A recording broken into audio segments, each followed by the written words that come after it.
Louvado seja nosso Senhor Jesus Cristo, para sempre seja louvado. Querido povo de Deus, Evangelho do dia, segunda-feira, dia 11 de setembro. O Senhor esteja convosco, Ele está no meio de nós. Proclamação do Evangelho de Jesus Cristo segundo Lucas. Glória a vós, Senhor. Aconteceu num dia de sábado que Jesus entrou na sinagoga e começou a ensinar. Aí havia um homem cuja mão direita era seca. Os mestres da lei e os fariseus o observavam para ver se Jesus iria curá-lo em dia de sábado, e assim encontrarem motivo para acusá-lo. Jesus, porém, conhecendo seus pensamentos, disse ao homem da mão seca: levanta-te e fica aqui no meio. Ele se levantou e ficou de pé. Disse-lhes Jesus: eu vos pergunto, o que é permitido fazer no sábado, o bem ou o mal? Salvar uma vida ou deixá-la que se perca? Então Jesus olhou para todos os que estavam ao seu redor e disse ao homem: estende a tua mão. O homem assim o fez e sua mão ficou curada. Eles ficaram com muita raiva e começaram a discutir entre si sobre o que poderiam fazer contra Jesus. Palavra da salvação. Glória a vós, Senhor. Querido povo de Deus, a liturgia de hoje, ela apresenta para nós um dado importantíssimo, especialmente se nós queremos entender um pouco melhor qual o sentido do sofrimento que envolve todo ser humano, onde quer que esteja. Sofrimento de forma mundial, nacional, neste ou naquele local, ou na própria vida, enfim. Repare bem que São Paulo, já logo no início, quando ele escreve a comunidade dos Colossenses, ele oferece uma chave de leitura que é muito pedagógica para entendermos o que nós devemos fazer com este sofrimento nesta vida, que, aliás, vamos ser bem sinceros, o sofrimento nesta vida, ele é inevitável. Agora, como cristãos em especial, precisamos saber o que fazer com o nosso sofrimento diário. Como transformá-lo em graça.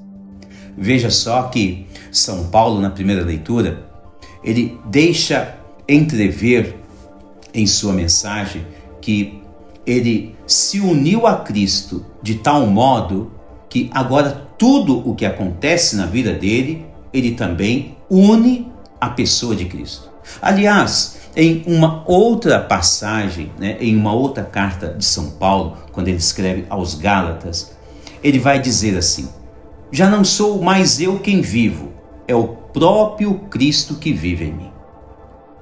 Repare bem que esta máxima, somada à mensagem de hoje, nos faz compreender com maior clareza por que São Paulo ele consegue sofrer e ainda viver de maneira jubilosa, alegre, feliz, levando a sua vida adiante.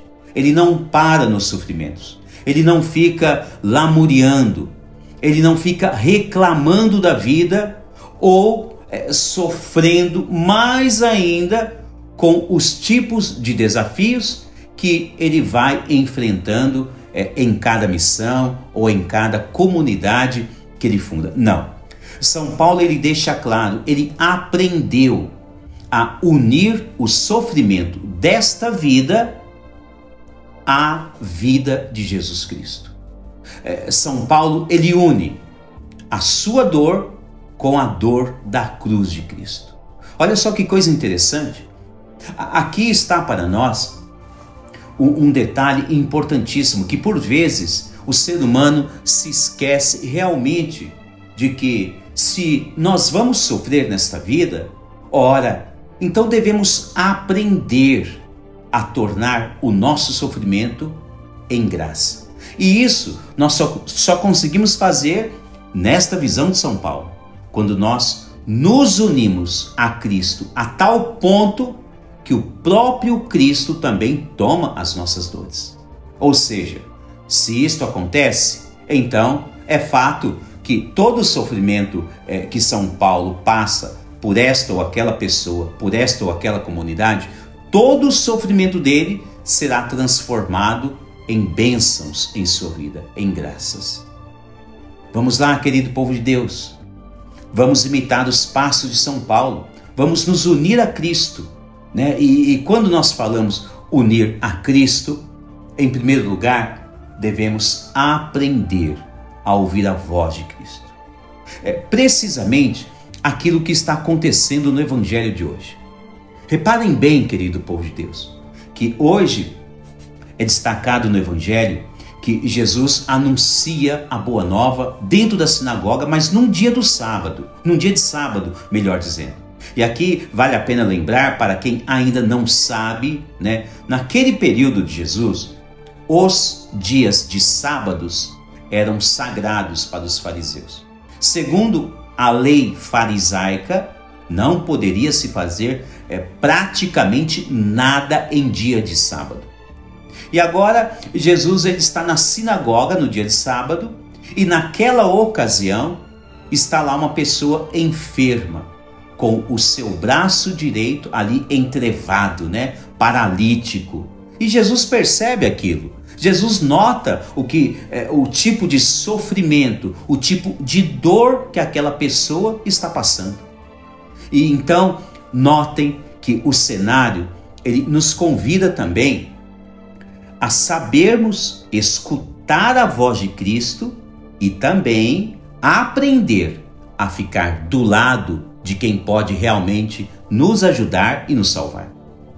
Então, percebendo todo aquele cenário, Jesus olha para aquele homem enfermo e então chama ele para ficar ao centro da sinagoga. Que coisa interessante e que exemplo!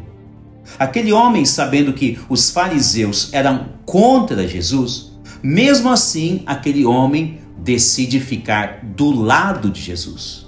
Isso é muito importante, povo de Deus. Sabermos ficar do lado de quem vai nos ajudar, de quem pode curar as nossas dores. Ficar ao lado de quem pode transformar as nossas dores em graças, em bênçãos.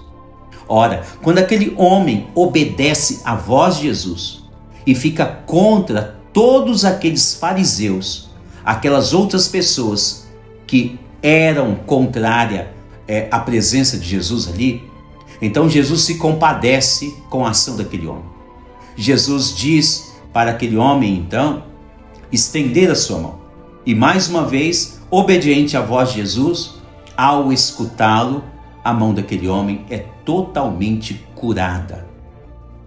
Povo de Deus, veja só quantas benevolências Deus quer colocar à disposição de todos os seus filhos. Basta aprendermos a ficarmos sempre do lado de quem pode nos ajudar e nos curar. E, obviamente, nesta visão religiosa, devemos sempre aprender a ficar ao lado de Jesus e com Ele. Somente Ele pode transformar os nossos sofrimentos, as nossas dores, em graças, em bênçãos, em curas milagrosas. Assim como Ele fez com esse homem no Evangelho de hoje. Deus abençoe você e toda a sua família.